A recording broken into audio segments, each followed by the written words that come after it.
Hi guys! Today we are looking at 5 common mistakes which new riders often tend to make. First big mistake is buying a motorcycle which is too big and too powerful. As a new rider, I may think there are good reasons why I should start with the big bike right away. I may think that I'm already pretty good rider because I drove a car for 15 years. Or I can think that if I buy a small motorcycle, it will be boring. Or maybe all my buddies have over 1-liter monsters and I want to fit in. Or perhaps I am a tall and heavy guy and thus I just must buy a big heavy motorcycle. By the way, there is always a person in India who hauls his whole 7-people family on his 125cc Bajaj, so maybe I don't really need a huge engine after all. All those are surely can seem like valid reasons at the time, but the truth is, I met an awful lot of people who bought too heavy and too powerful bike and it just crippled their learning progress and leached all the fun and joy of motorcycling. If you don't believe me, just look at your local eBay or Craigslist. There are plenty of almost new bikes, which people bought in hope they will grow into them, but sadly they never did. It's just a trap in which new people in any craft get into, not just with motorcycles. Each new photographer thinks he must have the newest, biggest, flashiest camera if he wants to take good pictures. Each new guitar player wants to get his hands onto that awesome, expensive guitar from one of the top brands in hope to get a perfect sound. And just the same thing happens with motorcycles, with the only difference that the fancy guitar and camera less likely will put its user into a hospital. In reality, big powerful bike means you have to pay for it more, pay more for gas, for tires, for insurance. If you drop it and break something, the parts will also cost more. And speaking of dropping it, the big heavy powerful bike is much easier to drop. Just like this guy who bought his liter Gixxer and crashed it immediately. Unfortunately, it's pretty common.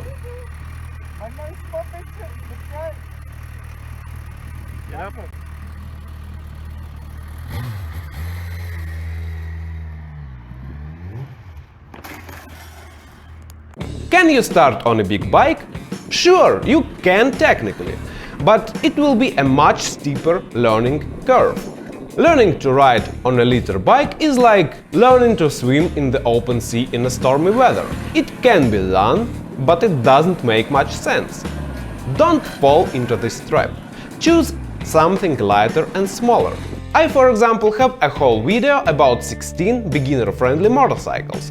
There are options for everyone, for short people, for tall people, for adventure, for sport riding, cruisers, you name it. Alright, that's all good talking. But let's just say I am a brand new rider, or even a soon-to-be one. In my mind, I'm already riding a cool, fancy, sexy machine. I just can't picture myself on some geeky tiny 200cc. I'm not gonna touch that. I need that big, cool bike ASAP. My biggest fundamental mistake, which I don't really realize as a brand new rider, is that all this motorcycling journey I'm getting into is a really long-term thing. Like, hopefully, if I start riding now, I'll be doing it 10, 12, 30 years from now, right? So really, in the grand scheme of things, it doesn't really matter if I learn to ride on something small, nimble and cheap. I can learn to ride for a year, and later down the road, if I want to swap it for anything bigger and more powerful, I actually will know what I want from my new bike. I will know how I like to ride, where I do it, how often, etc. etc. I will be able to make conscious decisions as opposed to just buying a bike because it looks cool. If I do all this as a new rider, in a year I will end up riding my favorite bike anyway, but now I will actually be able to ride it well. Second big problem a lot of new riders tend to have is their protective gear, or the lack of it, to be precise. It is very common sight, unfortunately, when people just put on their helmet and go ride. And there can be various excuses for this, like I don't need any gear, I'm riding carefully, I'm not going very fast, I'm not going to crash, etc. There are several catches here. First, on the road you don't really have to ride dangerously yourself to crash. There are a lot of people around you who will do it for you. There are plenty of people driving and texting at the same time, drunks, aggressive drivers and just plain imbeciles. So you yourself can be a model rider, but it doesn't mean somebody can't crash into you. Second thing is you don't even have to actually crash to get hurt. As we travel at high speed, even simple debris like stones, nuts and bolts, large chunks of rubber and all another crap which is pretty common on the road can easily become a projectile which, if it hits at high speed, can easily shatter our knuckles, lacerate our face or our knees, or any other exposed parts of our body. And it happens pretty often, which is why we have visors on our helmets, knuckle protection on our gloves or our knee pads. As for the "I will just never crash" argument, unfortunately, our life doesn't work this way. I think it's pretty safe to assume that vast majority of people who crashed had no intention of doing it. We always have some chance of getting into an accident, nobody is 100% safe from it. All we can do is try to lower these chances as much as we can, plus take measures to minimize the damage when we eventually go down. And despite everything, it will happen sooner or later, if again we take into account how long this motorcycle thing lasts.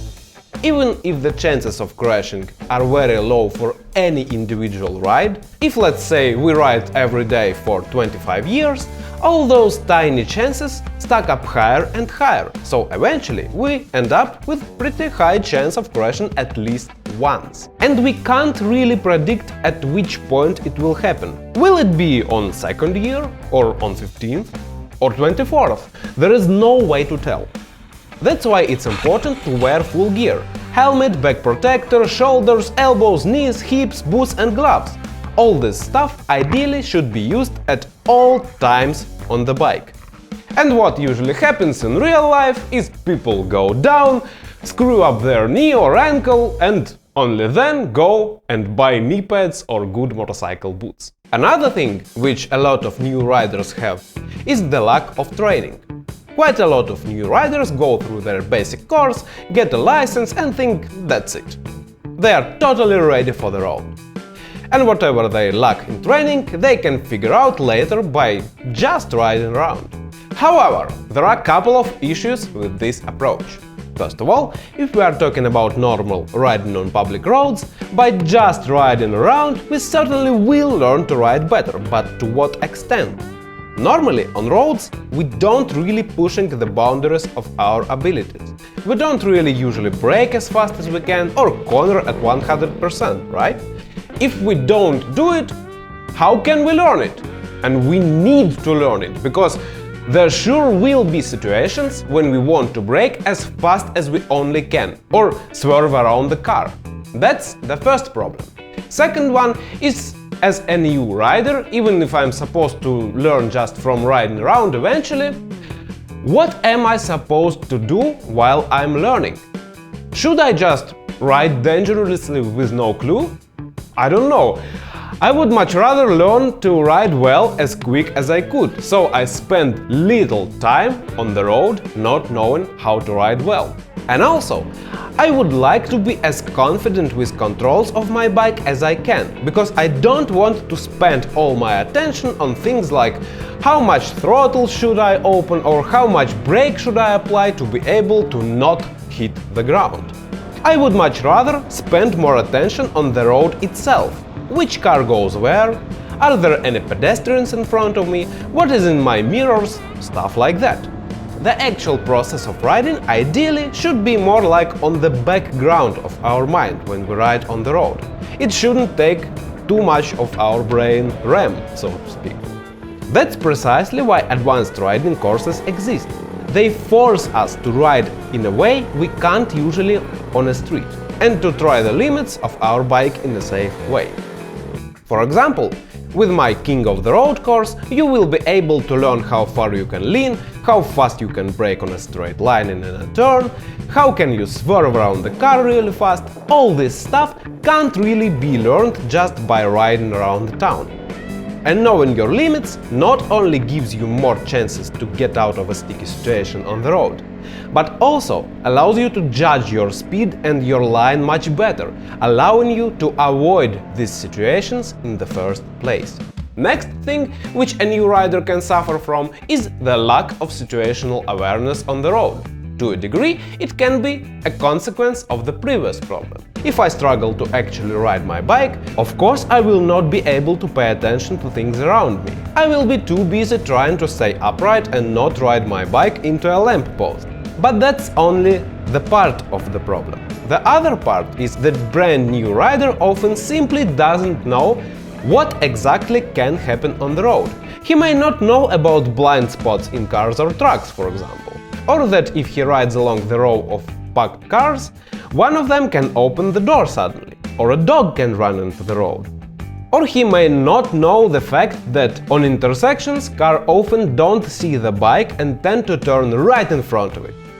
All this is really important to know, which is why I put quite a lot of videos on this channel where I explain the most common crash scenarios on the road and reliable means to avoid them.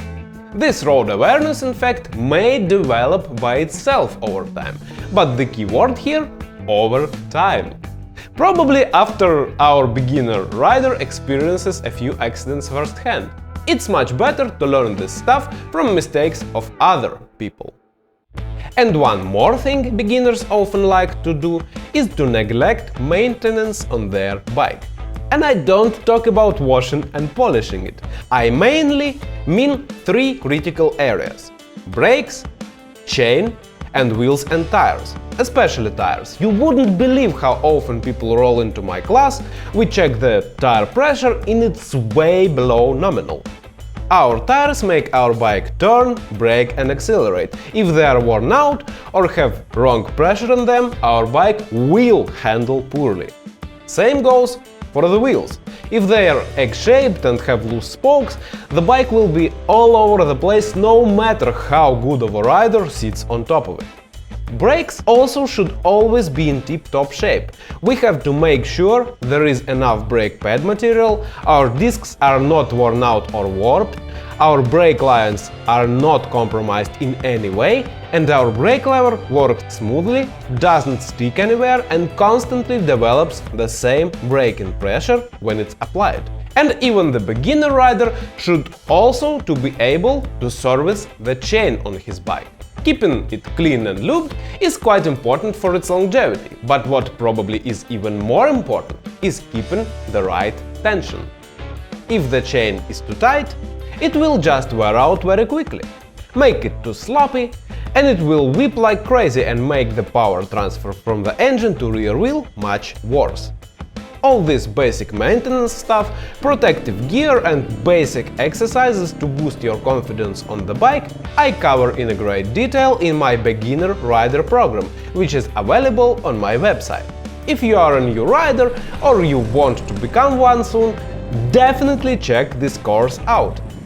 And if you already know basic stuff and can ride your bike pretty well, but you want to radically improve your riding abilities and become one with your bike, subscribe to my new 2-month-long King of the Road course, which has over 40 advanced exercises and a ton of theory, which will ensure your success as a rider. And that's all I've got for you today.